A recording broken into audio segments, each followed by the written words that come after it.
Masih di Menjemput Berkah.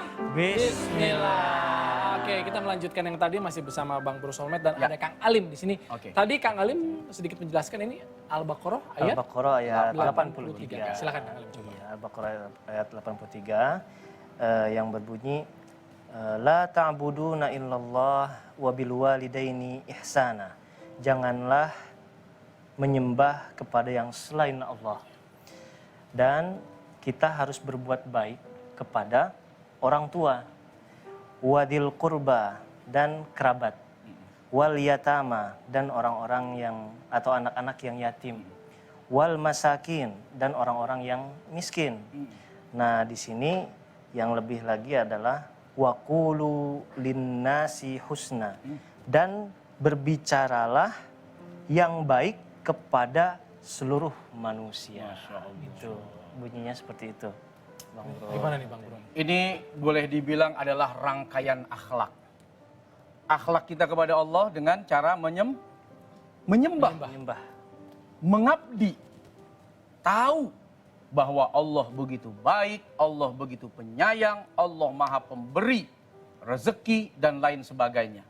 Maka akhlak kita kepada Allah dengan kita taat, patuh, kita menyembah, dan kita tidak menyekutukannya.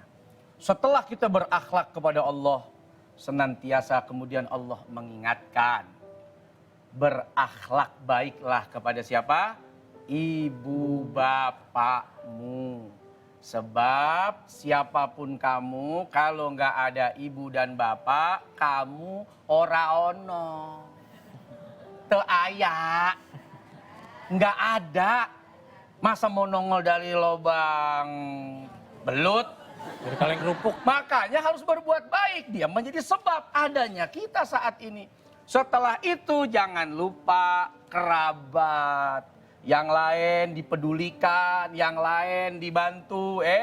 Kerabatnya dicuekin. Orang terdekatnya tidak dipedulikan. Setelah itu anak-anak yatim yang tidak punya ayah, yang butuh sentuhan kasih sayang, kita pelihara, kita peduli, kita santuni, dan lain sebagainya. Termasuk orang miskin yang tidak punya daya dengan harta, yang tidak punya kekuatan karena hartanya tidak ada dalam memenuhi kebutuhannya. Kemudian, waqulu linnasi husna. Kalau ngomong sama orang, jangan pedes kayak nasi goreng karetnya 2. Aduh. Mulut lu pedes banget kayak nasi goreng karet 2. Bukan, 3. Tambah pedes, tambah pedes. Ngomong yang baik-baik atau diam. Itu pesan Nabi Sallallahu Alaihi Wasallam. Ketika bicara linnas, itu lintas agama. Mau dia orang Islam, mau dia non-muslim, bicaralah yang baik, yang bagus. Sehingga orang terpesona dengan adab, dengan akhlak yang ada pada diri kita. Tapi biasanya gini, kalau kita ngomong yang bagus-bagus, yang indah-indah suka ada salah persepsi. Ujung-ujungnya tuh orang jadi sayang. Aduh, Tem.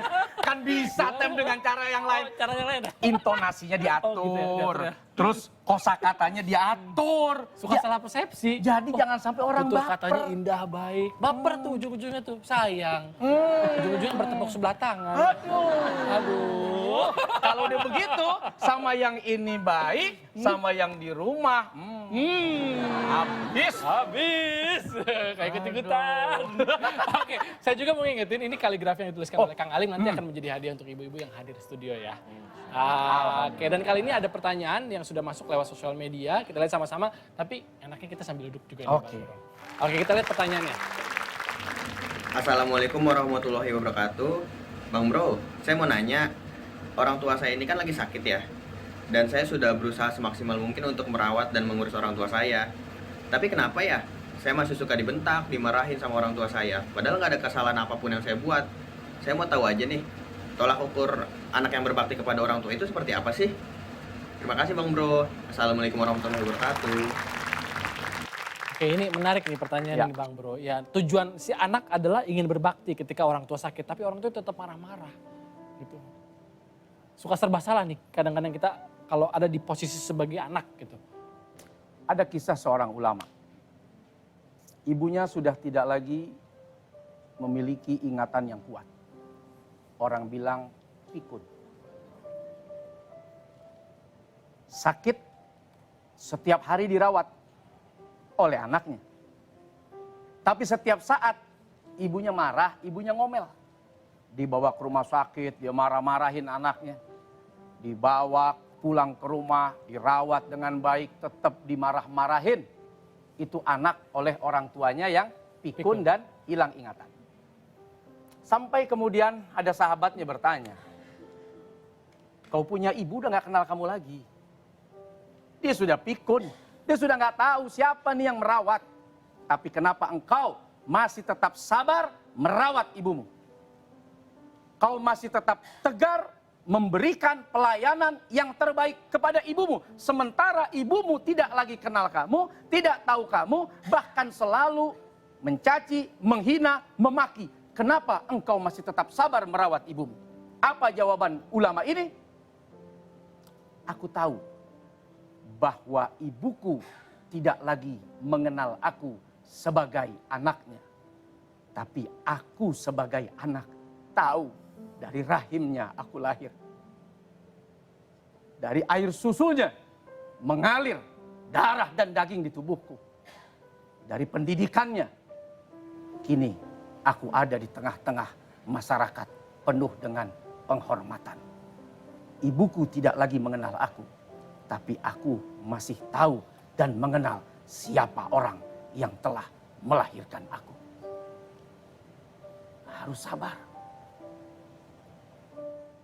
Berapa banyak ibu yang masih sadar, ini anakku, ini buah hatiku. Kemana dia saat aku sakit? Kemana dia saat aku membutuhkan? Jangankan datang kembali pulang ke kampung halaman melihat wajahku. Menelepon saja rasanya tidak pernah ada dalam 1 tahun. Bertanya tentang kabarku saja tidak pernah aku dengar suara anakku. Kadang ketika aku bicara dengan dia, begitu cepat dia ingin mengakhiri pembicaraan itu. Seperti dia bosan bicara dengan aku, orang tuanya. Kalau sudah tiada, baru terasa betapa berharganya kehadiran orang tua. Saya punya ayah wafat 2021. Saya punya ibu wafat 2021. Terkena COVID, tidak bisa diselamatkan. Tapi perjuangan yang saya lakukan, saya telepon dokter, berapapun biaya yang diminta, berapapun biaya yang harus dikeluarkan, saya akan pertaruhkan untuk nyawa dan kesehatan orang tua saya. Saya telepon dokter. Ini saya sampaikan supaya apa? Tahadus bin nikmah. Wahai anak, kau jangan berhitung kepada ibu dan ayahmu. Berapa puluh juta yang kau keluarkan tidak mampu kau membayar jasanya. Berapa miliar tidak mampu kau membayar kebaikannya. Sementara dengan kebaikan dan perjuangannya, taruhan nyawa dan kematian, sebab itulah kau lahir ke dunia ini. Kalau sudah tidak ada baru terasa betapa kadang rindu dengan bawelnya. Saya itu kalau masuk kamar, saya nangis. Saya masih kebayang ayah saya, ibu saya yang sakit itu. Kalau dia duduk di ruang tamu, saya pijitin, ya. Kemudian saya suapin makanan, saya ambilkan obat. Saya masih terbayang seperti dia masih ada.